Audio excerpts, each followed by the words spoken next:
Hello students, आज हम cover करेंगे कॉन्ट्रैक्ट एक्ट का चैप्टर नंबर 13, जिसका टाइटल है इम्प्लाइड और क्वासी और कंस्ट्रक्टिव कॉन्ट्रैक्ट। इन्हें गर्भित, आभास या अर्ध अनुबंध भी कहा जाता है और बड़ा छोटा सा और बड़ा आसान सा चैप्टर है। हमने जब कॉन्ट्रैक्ट की डेफिनेशन डिस्कस की तो हमने उसमें मेंशन किया था कि कोई भी ऐसा एग्रीमेंट जो लॉ से एनफोर्सेबल होता है वो कॉन्ट्रैक्ट कहलाता है। एक कॉन्ट्रैक्ट के वैलिड होने के लिए बहुत सारे फीचर्स उसमें होने चाहिए। वो सारे एसेंशियल एलिमेंट्स हमने कवर किए थे कि अगर वो एलिमेंट्स एक कॉन्ट्रैक्ट में हैं तो वो कॉन्ट्रैक्ट वैलिड हो जाएगा, लॉ से एनफोर्सेबल हो जाएगा। दोनों पार्टीज़ को अपनी अपनी प्रॉमिसेस को पूरा करना ही करना पड़ेगा। यहाँ जो हमने वर्ड लिखा है वो है क्वासी कॉन्ट्रैक्ट, या उसे इम्प्लाइड कॉन्ट्रैक्ट या कंस्ट्रक्टिव कॉन्ट्रैक्ट कहा जाता है। अब इसका मतलब क्या है कि इसका मतलब यहाँ पर ये है कि कुछ सर्कमस्टांसेस ऐसे भी होते हैं हमारी लाइफ में कि जहाँ हम किसी दूसरी पार्टी के साथ कॉन्ट्रैक्ट करना नहीं चाहते थे, हम उसके साथ कॉन्ट्रैक्ट में एंटर होना नहीं चाहते थे, लेकिन सर्कमस्टांसेस की वजह से, लॉ के अप्लीकेबल होने की वजह से हम एक ऐसी सिचुएशन में एंटर कर गए कि उस पर्सन के साथ हमारा कॉन्ट्रैक्ट अपने आप ही हो गया। तो कुछ ऐसे कॉन्ट्रैक्ट जो लॉ के अप्लीकेबल होने की वजह से हो सकते हैं, सिचुएशन के अराइज होने की वजह से हो सकते हैं, किसी रूल्स के अप्लाई होने की वजह से हो सकते हैं। तो वो कॉन्ट्रैक्ट जहाँ कॉन्ट्रैक्ट में दोनों पार्टीज़ अपनी मर्ज़ी से शामिल नहीं होती हैं, लेकिन फिर भी उनके बीच में जो ट्रांजैक्शन हो गया है उसकी वजह से उनके बीच में वो ट्रांजैक्शन कॉन्ट्रैक्ट का रूप ले लेता है और वो कॉन्ट्रैक्ट पूरी तरह से वैलिड भी होता है और लॉ से एनफोर्सेबल भी होता है।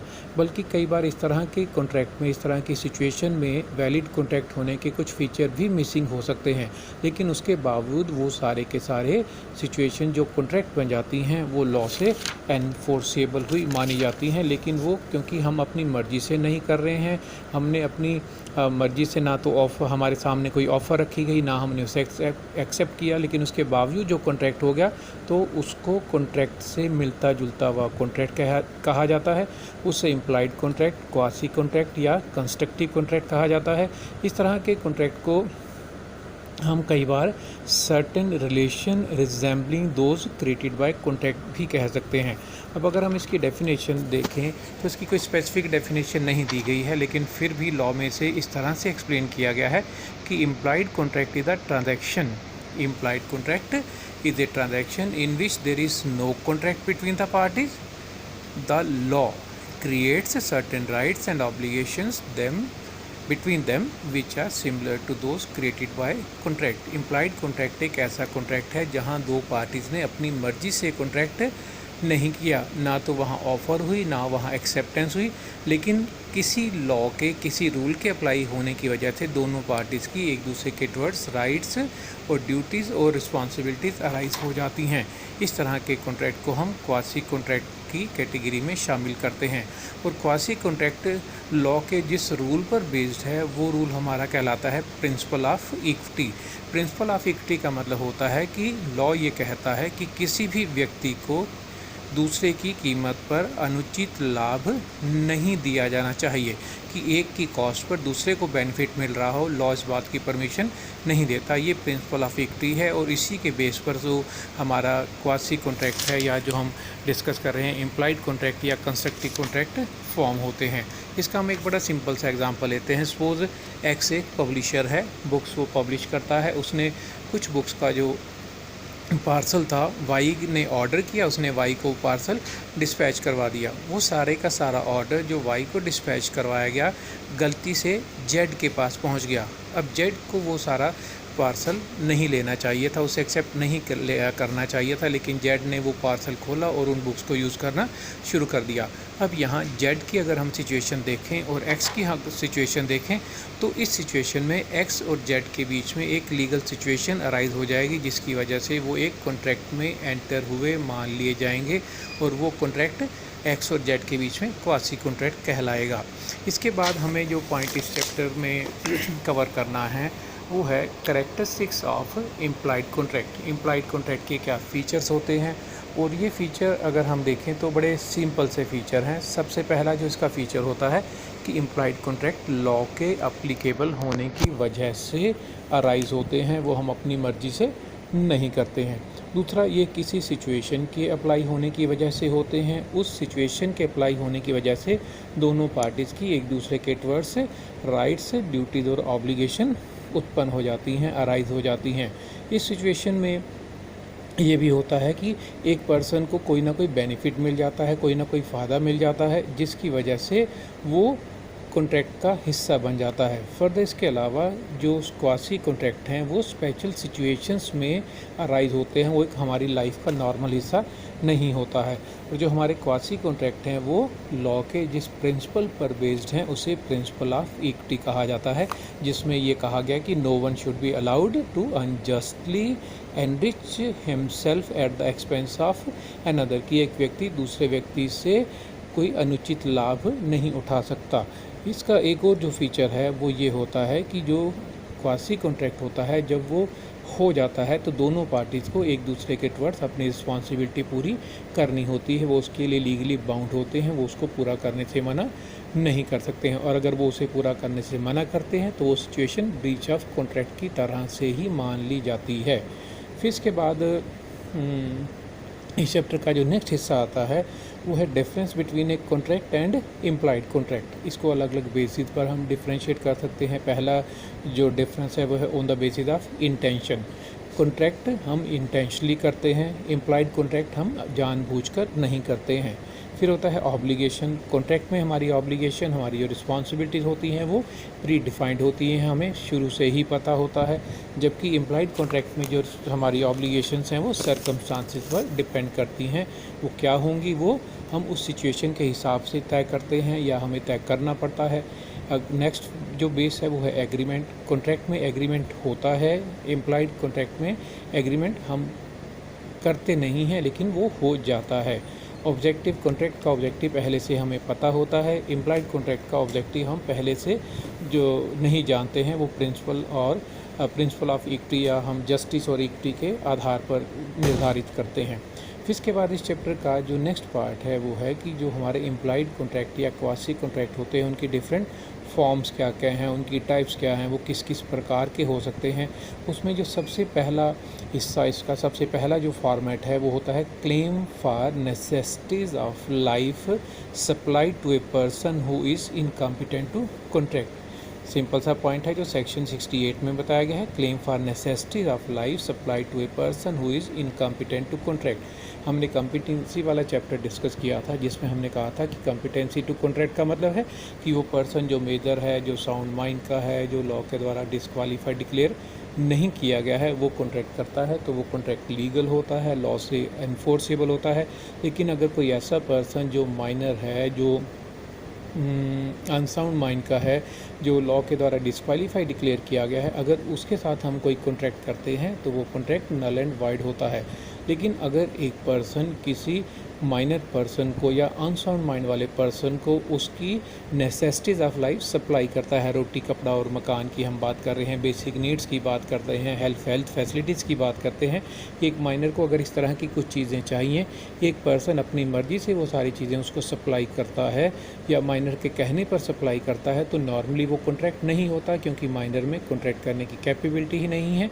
लेकिन लॉ के हिसाब से उस सिचुएशन में एक कॉन्ट्रैक्ट फॉर्म होता है। यहाँ माइनर पर्सन को भी या अनसाउंड माइंड वाले पर्सन को भी या जिस पर्सन को ये नेसेसिटी सप्लाई की गई हैं उसे उनकी कीमत पे करनी होती है, वो लॉ कहता है, ये हमारे सर्कमस्टांसेस कहते हैं। और अगर वो पे नहीं करता तो वो मामला कोर्ट में भी जा सकता है। ऑफ कोर्स माइनर को वो पर्सनली पे नहीं करनी पड़ती है। माइनर के पास अगर कोई प्रॉपर्टी होगी तो कोर्ट उसे बेच करके वो उसकी पेमेंट करने के लिए कह सकता है।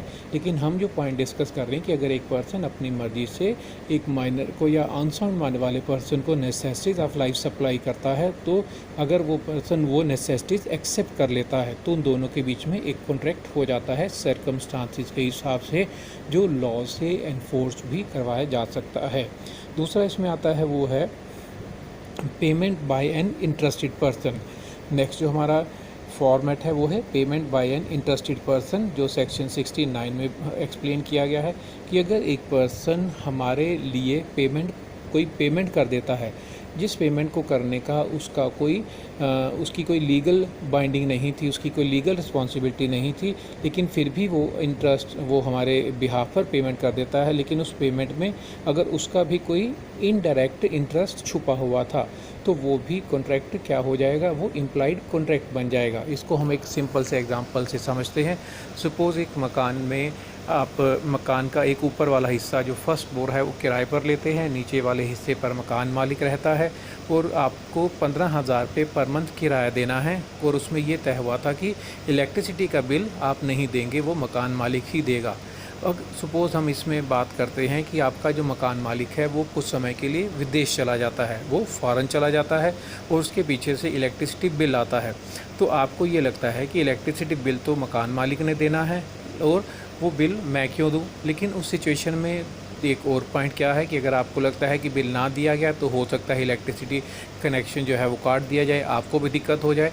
तो आप यहाँ पर अगर इलेक्ट्रिसिटी बिल की पेमेंट कर रहे हैं तो आप पेमेंट किसी और के बिहाफ पर कर रहे हैं, लेकिन उसमें आपका इंटरेस्ट छुपा हुआ है। यहाँ अब रूल क्या हो जाएगा कि आपका मकान मालिक के साथ अपने आप एक इम्प्लॉयड कॉन्ट्रैक्ट हो जाएगा कि आपने मकान मालिक के बिहाफ पर जितनी भी पेमेंट की है आप उससे वो वसूल कर सकते हैं या आपका जो किराए का अमाउंट है उसमें से उसको एडजस्ट कर सकते हैं। तो यहाँ ये सिचुएशन एक कॉन्ट्रैक्ट को जन्म दे देती है। नेक्स्ट इसके अंदर जो फॉर्मेट आता है वो है obligation of persons enjoying benefit of non gratuitous act.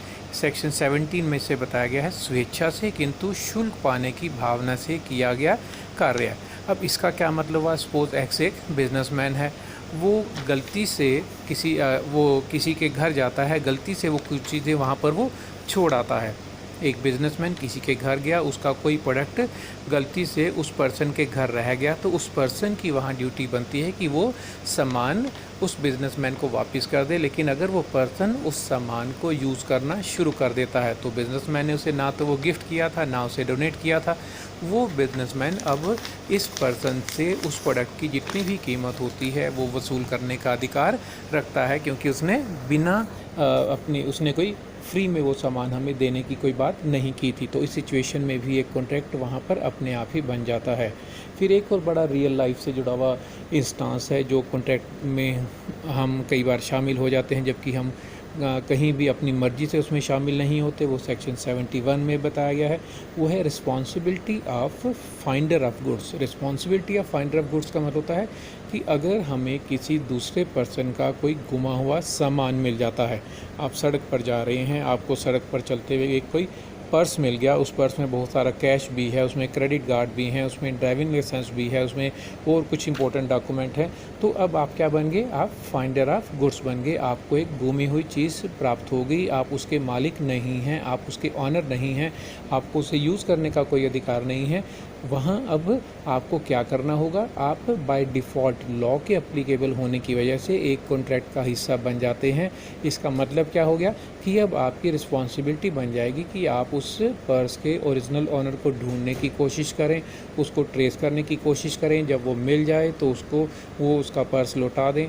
और वहाँ पर ये भी आपका राइट भी दिया गया है कि अगर उसके ऊपर कोई उस पर्स के ढूंढे जाने पर उस पर्सन ने कोई इनाम घोषित कर दिया था तो वो भी आपको उसे वसूल करने का अधिकार होता है।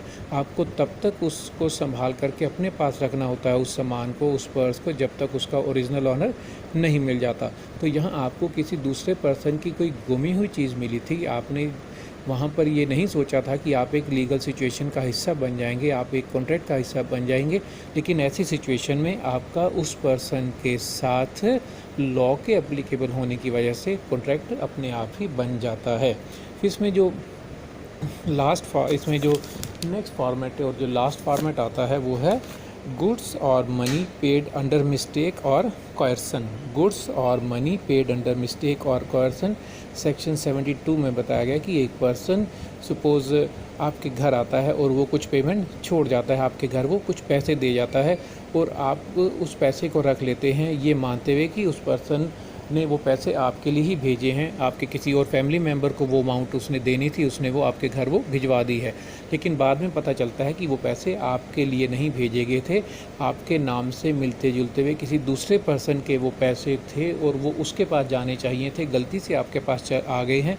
तो यहाँ आप एक कॉन्ट्रैक्ट का हिस्सा बन जाएंगे। आपको वो पैसे वापस करने पड़ेंगे। अगर आप पैसे वापस नहीं करते तो वो पर्सन आप पर लीगल एक सिचुएशन के अंदर आने की वजह से, इम्प्लाइड कॉन्ट्रैक्ट में एंटर होने की वजह से केस फाइल करके वो अमाउंट आपसे रिकवर भी कर सकता है अगर आप वापस करने से मना करते हैं। तो ये 5 अलग अलग सिचुएशन हैं जिन सिचुएशन में हम कॉन्ट्रैक्ट में एंटर करना नहीं चाहते थे, लेकिन हम कॉन्ट्रैक्ट में एंटर कर गए अननोइंगली, लॉ के एप्लीकेबल होने की वजह से, सिचुएशन की वजह से, बिहेवियरल सर्कमस्टांसिस की वजह से हमारा दूसरी पार्टी के साथ अपने आप कॉन्ट्रैक्ट हो गया। इस तरह की सिचुएशन को हम कॉन्ट्रैक्ट से मिलता जुलता हुआ कॉन्ट्रैक्ट कहते हैं, जिससे इम्प्लाइड कॉन्ट्रैक्ट, कंस्ट्रक्टिव कॉन्ट्रैक्ट या क्वासी कॉन्ट्रैक्ट या certain relations resembling to those of contract कहा जाता है। So this is all about this chapter number 13. Thank you.